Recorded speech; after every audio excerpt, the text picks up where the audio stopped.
quais foram as minhas melhores leituras de 2021, o que me surpreendeu, o que foi diferente, que autor eu li pela primeira vez. Além disso, o que eu quero ler em 2022? Vem conferir todas essas respostas na tag do 100%. Olá, eu sou a Bia, jornalista e apaixonada por livros, e hoje eu tô aqui para contar um pouquinho como foi a minha experiência de leitura em 2021. Eu gosto de ler desde a infância, começo da adolescência, mas retomei o hábito de ler com constância e com qualidade há uns 4, 5 anos. A leitura aos poucos foi voltando a ser parte da minha vida diária e parte cada vez mais importante. E por causa disso eu comecei o ano bem animada com o que eu ia ler e aprender. Mas assim como aconteceu com muita gente, 2021 veio e me deu uma rasteira. Eu perdi 2 familiares, minha irmã e meu pai. E isso fez com que eu colocasse em primeiro plano coisas que eu estava tratando ali há muito tempo como secundárias. Eu repensei muitas atitudes da minha vida, com certeza isso fez com que eu mudasse o foco daquilo que eu via e lia. Sabendo disso, vamos para as minhas respostas. Primeiro, um livro que marcou meu ano. Ele não tá comigo agora porque eu emprestei, mas com certeza foi A Morte de Ivan Illich. Vou deixar aqui a capa do que eu li. Foi inclusive a primeira resenha aqui desse canal. A obra me fez pensar não só sobre a certeza de que eu partiria um dia,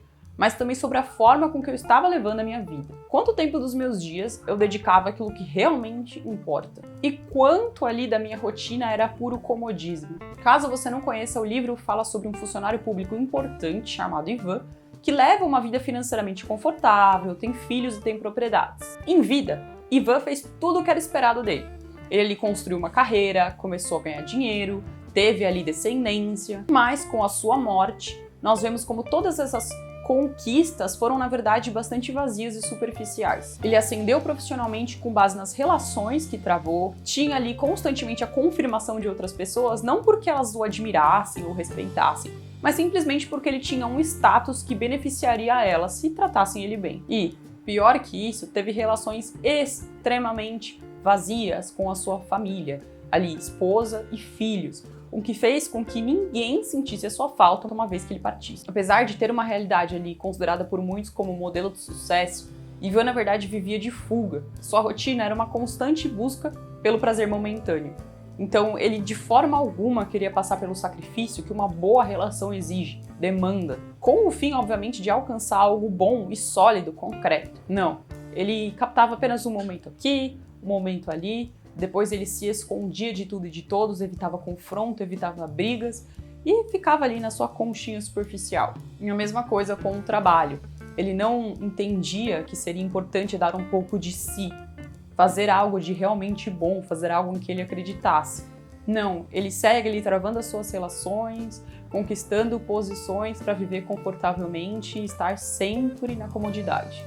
E, por todas essas escolhas, a sua vida consistiu apenas em aparência. Eu indico, dê mais essa leitura, foi uma reflexão extremamente interessante. Se você quiser conferir uma resenha completa e saber um pouquinho mais da obra, é só acessar o card que eu vou deixar aqui para você conferir o vídeo aqui do canal. Segundo, um autor que eu li pela primeira vez. Em 2021 eu procurei ler mais clássicos. Entrei em um grupo de leitura de grandes poetas gregos, e foi muito interessante. Inclusive, eu vou deixar o link desse Instagram aqui na descrição porque é um trabalho ótimo. É um grupo de leitura gratuito em que você tem acesso às obras e discute sobre elas depois. Assim, eu li pela primeira vez poetas como Eurípides e Hesíodo e reli obras de Sófocles e Ésquilo.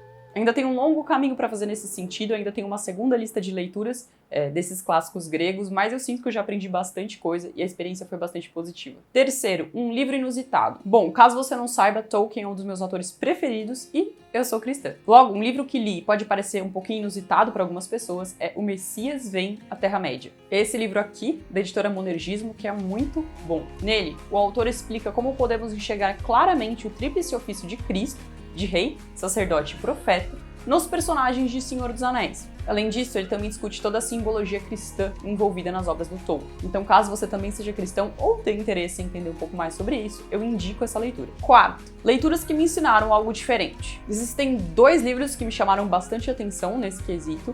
O primeiro deles é A Imaginação Educada, do Northrop Frye. Ele foi professor em Harvard, membro honorário da Academia Britânica de Letras e também um grande crítico literário. Ao longo de 6 palestras descritas aqui, o autor vai falar sobre o valor da literatura no mundo atual e o papel da imaginação no nosso cotidiano. É extremamente bem explicado, ele pontua coisas que a gente não percebe muitas vezes, a gente nunca parou para pensar sobre. Então foi uma leitura extremamente interessante que agregou bastante para mim. Também tem uma resenha completa desse livro aqui no canal, é só clicar no card para conferir. O segundo livro foi Emburrecimento Programado, de John Taylor Gatto, que também é professor.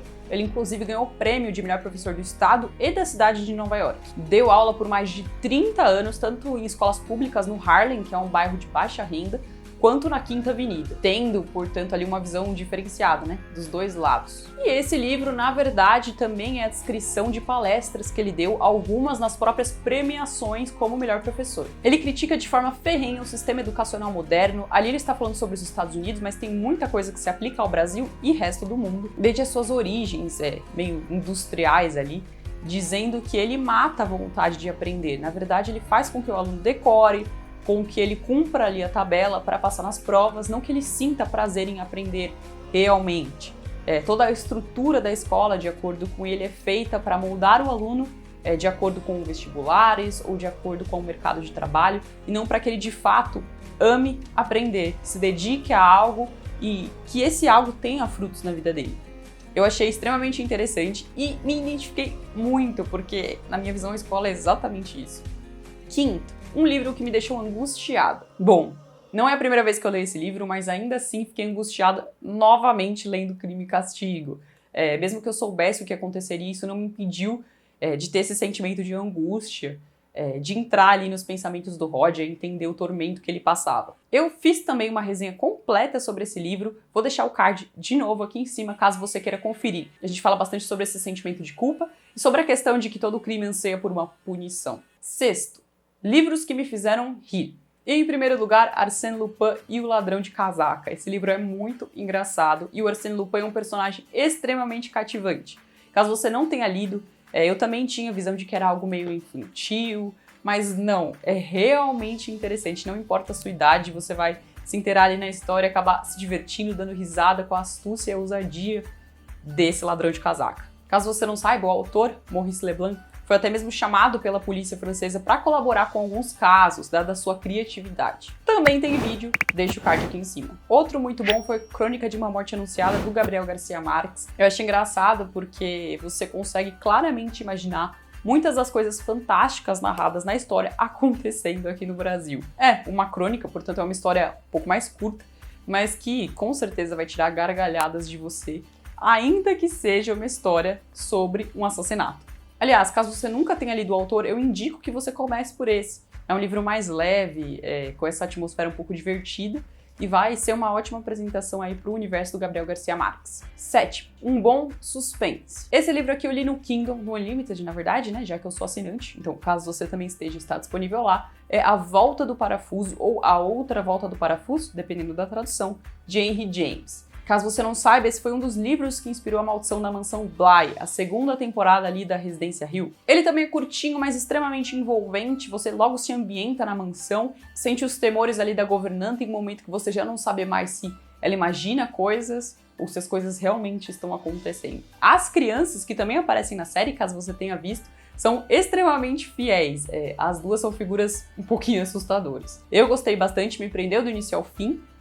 O fim talvez seja um pouquinho diferente do que se espera ou do que a gente está acostumado a ler nos livros contemporâneos, mas ainda assim vale demais a leitura. Em oitavo, uma obra que me confrontou. Essa com certeza foi Cartas de um Diabo a Seu Aprendiz, do C.S. Lewis. Nela a gente conhece Maldanado, que é um demônio ali um pouquinho veterano, ensinando seu sobrinho, o Vermelhinho, a como destruir a vida dos humanos por tentações, por pensamentos e por influência. É um livro que acaba sendo bastante divertido por ser irônico, mas que também confronta muito. Ele vai ali expor diversos dos pecados mesmo, e diversas das falhas humanas, como o egoísmo, como o egocentrismo, como sucumbir diante do medo, a covardia, entre muitas outras características, sempre com maestria, né? Porque a gente tá falando do Lewis, e isso refletiu muito também para que eu pudesse pensar sobre a minha própria vida. Logo, foi um livro que me confrontou bastante. Nono, uma leitura que me fez chorar. A obra Todo Dia, Mesma Noite, da Daniela Arbex. Caso você não conheça, é um livro-reportagem contando mais sobre o incêndio da Boate Kiss. Ele conta desde as histórias das pessoas que trabalharam no resgate, como enfermeiros, médicos, bombeiros, como também a história de todas as famílias envolvidas, a situação da boate. Eu sei que esse assunto está bastante em alta por causa da condenação, né, que aconteceu agora, mas ainda que ela tenha acontecido, é uma leitura necessária para que isso não volte a se repetir. Também faz a gente refletir sobre a brevidade da vida, sobre como a gente não sabe o que vai acontecer amanhã. Então é uma leitura que vai sim te emocionar, te fazer chorar, mas também é uma leitura importante. E além dos tristes casos, né, de pessoas que perderam membros das suas famílias por causa de negligência, a gente também conhece histórias de superação, de pessoas que apesar de terem vivido aquilo, conseguiram reconstruir suas vidas, sobreviveram, né, e conseguiram reconstruir as suas vidas. É interessante, é uma leitura necessária e é importante a gente conhecer também a história do nosso próprio país, das coisas que acontecem aqui. Por isso eu super indico, não deixe de ler só porque você vai chorar. 10º, tem algum livro que você começou em 2021 e ainda espera terminar esse ano? Sim, eu tenho algumas leituras em andamento e ainda começarei outras no mês de dezembro, mas 2 delas que são importantes porque vão aparecer no canal ano que vem, eu vou mostrar aqui pra vocês. A primeira é Guerra e Paz. Como você viu, eu ainda tô no primeiro livro, mas pretendo logo começar e terminar o segundo. Pretendo trazer a resenha desse livro em janeiro do ano que vem. E, para complementar, também quero trazer aqui a resenha da biografia do Napoleão. Tive essa ideia também porque o Guerra e Paz fala, né, das invasões napoleônicas, das guerras napoleônicas, e achei interessante a gente bater ficção com realidade, a gente falar um pouquinho sobre essa figura do Napoleão e sobre a influência que não é imposta somente sobre guerra, somente de forma física, mas sim de forma cultural também. 11º, você já começou a fazer planos de leitura para 2022? Sim, também. Pretendo trazer também alguns autores clássicos que eu nunca falei aqui no canal, como por exemplo o Joseph Conrad, o Shakespeare, o Turgenev, o Miguel de Cervantes, entre outros. E também lançarei um novo quadro sobre a vida dos autores, contando um pouquinho da biografia deles, claro, de forma reduzida, sempre com base em livros. O primeiro dessa lista vai ser o Dostoiévski, que vocês já pediram. Aliás, se você tiver indicação de outro autor que você queira ver nesse quadro e também de outro livro que você deseje ver resenhado aqui no canal, é só comentar. Como sempre, também deixe o seu like, inscreva-se no canal, ative o sininho para receber notificação, isso ajuda demais. Me segue também lá no Instagram, @penultimocapítulo, eu posto diário de leitura, posto dicas, faço enquetes de coisas que aparecem aqui no canal, então não perca. E você, já sabe o que vai lá no que vem? E algum dos autores que eu citei aqui, você também já leu? Deixa nos comentários, vamos conversar sobre isso. Bom, essa foi a minha experiência, as principais obras que me tocaram nesse ano de 2021. Espero que 2022 seja um ano melhor, em todos os sentidos. É isso, e até a próxima.